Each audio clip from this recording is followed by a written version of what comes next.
Can I get a time check, Caleb? Yes, Black? sir, you can.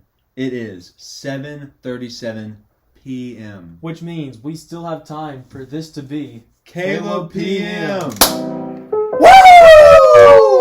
I love this show! I love Caleb PM. All right. You want to tell the folks at home what we're ranking today? All right, today, in honor of the People's Champ coming out, which is Quinn 92's new album, Thank you, we're Quinn. going to be ranking all 5 of Quinn 92's albums. Yes, sir, Bob. We're not doing Change of Scenery 1 or Bloom, because those are EPs with like 6 songs. So yeah. Just the albums. Just the 5 studio released albums. And I will also like to add, even though we rank these, there's not one bad one. There is a one at number 5. Yeah. And it hurts to see a ranking where I have to love everything and one be at 5. One be at 5. We try to be as objective as possible. Yeah. And I think we did a pretty good job with our list. I do too. And we can go ahead and start at number 5, and it is The Story of Us. It is The Story of Us. The Story of Us. Once again, not that it's bad. Great album. Great album. I don't think he has an album that's like below 8.5 out of 10 or 8 out of 10. So. To me, The Story of Us is a 6.8. But that's his lowest one for me. And Still a positive score. Yeah, still a positive score. So, for I sure. think The Story of Us is greatly helped by the deluxe edition. Yeah. It has a lot of bangers. It has Before It Burned, which is probably still my favorite Quinn song, just because it was like the first one I heard, so I have nostalgia for it, which I'm normally not very nostalgia blind, but when it comes to songs, I am. But it's not like my favorite Quinn song, but it's definitely top 5. And it has a lot of bangers, like Always Been You, Flare Guns, it's got bangers. I think Worst is my favorite on the album, but I need to look at the track list at time. For me, The Story of Us was like the first music I'd heard from Quinn. Yeah. And except for Another Day in Paradise, which I think was on Change of Scenery 1. It was. And I liked Quinn at this point, and even after that album, I still liked him, but there are albums we're going to mention that caused me to love him, and him be one of my top 10 favorite artists. So, with that being said, moving on to number 4. Number 4. This one was... This was a hard one.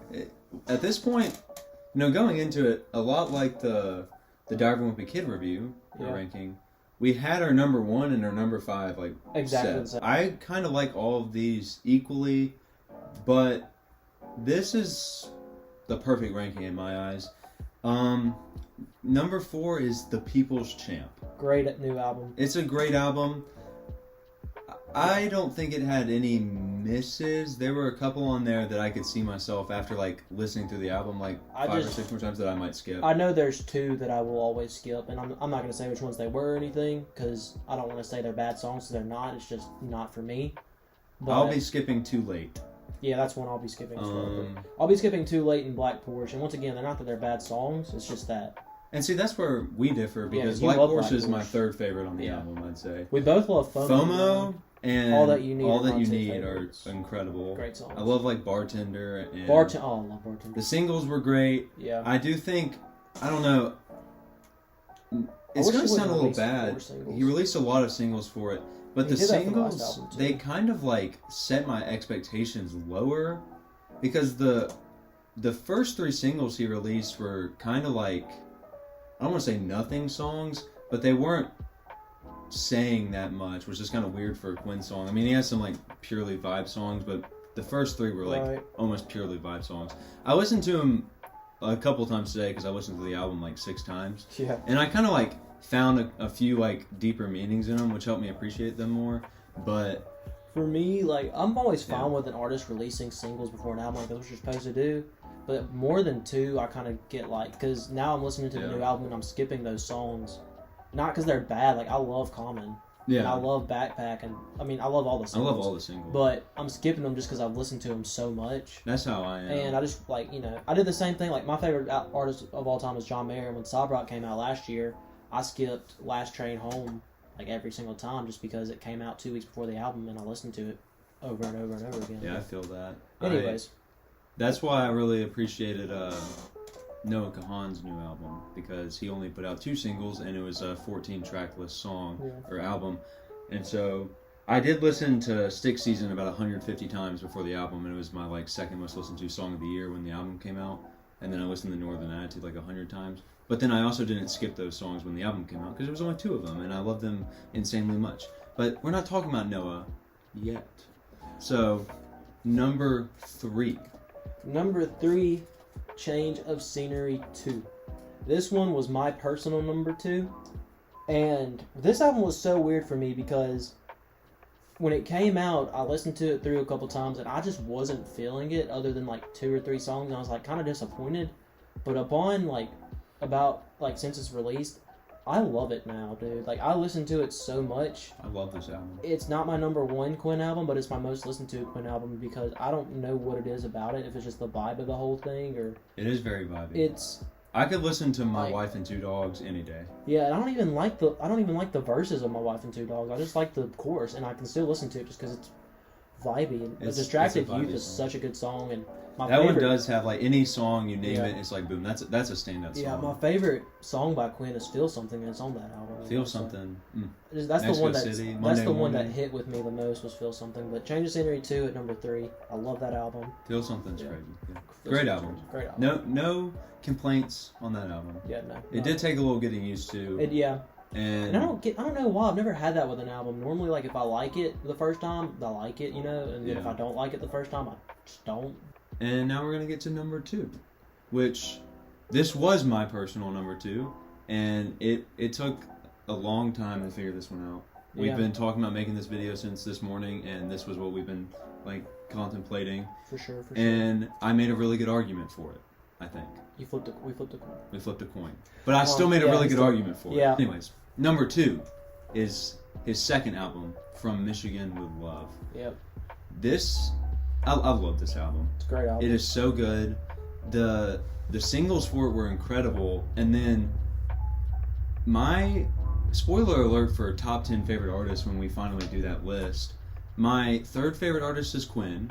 My 2nd favorite artist is Noah Kahan, and my 1st favorite artist is Jon Bellion. And this is a Quinn album with Noah Kahan and Jon Bellion on it. Yeah. This is like the star-studded lineup because nobody else in my top 10 list would be in a Quinn album. It's kind of funny because like I'm not a huge Jon Bellion fan to begin with. He has a few songs that I like. I'm not a big Noah Kahan fan either, but I like Noah Kahan a lot more than I like Jon Bellion. But I like the song Jon Bellion's on a lot better than the song I like that Noah Kahan song. Tough is still my brother's favorite Quinn song to my knowledge. I really like Tough. But Life Must Go On is just Life Must Go On is probably my favorite off of that album. It also has like my favorite You and Us. Yeah, that's my favorite off the album. That song's so good. Incredible. Abel and Cain's great. Good Thing Go has one of the best bars. I may not be the first to love you, but I want to be the last. The album that made me a Quinn mega fan, which is our number 1, and put him into my top 10 artists, probably top 5 artists if I sat and thought about it, was our number 1 album, Letter to My Younger Self. This album blew me away because, like I said, Story of Us and From Michigan with Love, I liked them. I liked Quinn all right. And then this album came out, and instantly he went in my top 10 because this album was so good. It's one of 5 albums that I could give a 10 out of 10 score to. This album is in my top 10 albums. It is in my top 10 albums. It is that good. There's only one issue with it, and it's the fact that on the title song, A Letter to My Younger Self, Logic is on the song. And he has a banging verse. He does. It is a great verse, but the point of the verse is to advertise Logic's new album, which is not new anymore, obviously, and it feels just a little out of place on a song about talking to his younger self. See, I didn't mind it but I like the verse. He made a Back to the Future reference, so I was okay with it. I love that song, dude. I love that song. But it's just it feels a little out of place. Second time around, it's just so good. Sleep While I Drive is fun. Sleep While I Drive is one of his vibiest songs, and I love it. Second Time Around is, I think, objectively his best song. It is gorgeous and has a great message. So good. And then how am I blanking on the? Mad at Me is incredible. Mad at Me is so good. Notice Me is so good. Notice Me. The song that hit me the most off of that album was why I'm freaking out now. Why can't I think of it? Yeah, More Than Friends. More Than Friends was the song that just like it raised Quinn from like top 10 to top 3 artist. Like I remember we were in Orlando when Xcii released, and once again, like I said, I'm not a huge techno beat guy. So when Xcii released, and it was that, I love the lyrics and stuff, but like Just Don't Call Me Yours, and it goes like the voices. I wasn't a fan of that part, and I was like, oh well, that's fine. And then 210s came out and had that sick guitar riff. I remember waking up at like 5:30 and listening to 210s. 210s was so good, and then the album came out and just blew me away because Coffee is a good song. Coffee. The 3 singles were Xcii, 210s, and Coffee. And then Xcii came out like over a year before the album. Meeting Strangers is great. Everything I Need is great. That's just such a good album. Every single song on this album is just beyond incredible. Yeah, it is. But every song off that album is just like incredibly good. Thank you, Quinn. Thank you, Quinn. Yeah, for sure. That album is incredible. It is a top 5 album for me. Yeah. It's just absurd how good that album is. And once again, none of these albums that we listed are bad albums. Oh, yeah. This is just our personal rankings. And so, let us know if you agree with us or not. What's your favorite Quinn album? If you haven't listened to all of his albums, go listen to all of his albums. He doesn't have a miss. Never a bad idea to find a new artist at all. And Quinn is definitely not a bad one to go find. Absolutely not. So I'm going to go listen to The People's Champ and edit this video so I can get it out tonight. Thank you guys so much for watching. Subscribe to Next Topic Media if you haven't. Click the notification bell, and we'll see you guys next week. Peace out.